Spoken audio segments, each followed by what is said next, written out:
نیکی ضائع نہیں جاتی۔ صدیوں پرانی بات ہے، ہندوستان پر اس وقت کے راجا مہاراجے حکومت کیا کرتے تھے۔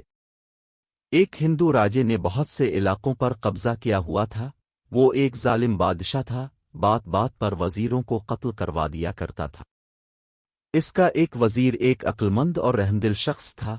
وہ رعایا سے نیک سکول کرتا تھا اور ان کی مدد بھی کرتا تھا۔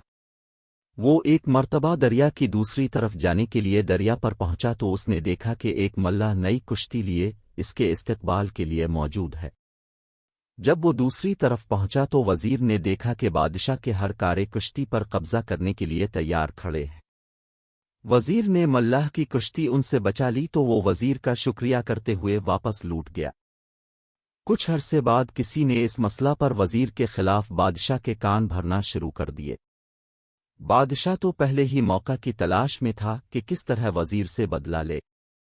کچھ عرصے پہلے دوسرے بادشاہ بنے اسے سفید ہاتھی کا تحفہ دیا تھا۔ وہ بچہ تھا مگر اب جوان ہو گیا تھا۔ بادشاہ علیہ السلام اپنے وزراء اور درباریوں کے اسے دیکھنے گیا۔ تمام درباری اور وزراء اس کی تعریف کر رہے تھے۔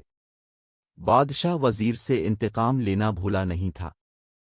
اس نے وزیر سے کہا، مجھے اس ہاتھی کا ٹھیک وزن بتاؤ ورنہ تمہیں قتل کر دیا جائے گا، 10 دن کی مہلت ہے۔ وزیر بہت پریشان ہوا، وہ مختلف تدبیروں کا سوچنے لگا مگر کچھ سمجھ نہیں آ رہا تھا۔ وہ پریشانی کے عالم میں دال ریا کی طرف نکل گیا اور وہاں بیٹھ کر سوچ وبچار کرنے لگا۔ اسی دوران وہی کشتی والا بزرگ اس کے پاس آیا اور جھک کر سلام کیا۔ وزیر کو پریشان دکھا کر پوچھا، وزیر محترم، کیا بات ہے؟ اب پریشان لگ رہے ہیں۔ ہاں بزرگو، بادشاہ نے ایک الجھن میں ڈال دیا ہے۔ 10 دن کی مہلت تھی، آج 8واں دن ہے، اگر جواب نہ دیا تو میری گردن الفاڑ دی جائے گی۔ وہ الجھن کیا ہے؟ شاید میں کچھ مدد کر سکوں۔ بات یہ ہے کہ بادشاہ کے پاس ایک سفید ہاتھی ہے، وہ اس کا وزن بتانے کا کہہ رہا ہے، ورنہ میری گردن۔ یہ تو کوئی مسئلہ ہی نہیں ہے، چٹکی بجاتے ہی حل ہو گیا ہے۔ اب کا مسئلہ میری جان کو بنی ہے، اب چٹکی بجاتے مسئلہ حل کر رہے ہیں۔ وزیر نے حیرت سے کہا، جی محترم، اب کل ہاتھی لائیے، اسے کشتی پر بیٹھا کر دریا میں اترتی ہیں، جتنے کشتی پانی کے اندر جائے گی اس پر نشان لگائیں گے، پھر اتنے وزن کے پتھر کو نشان تک کشتی پانی میں لے جا کر ڈال کر وزن کر۔ Very good. وزیر کی سمجھ میں ساری بات آ گئی۔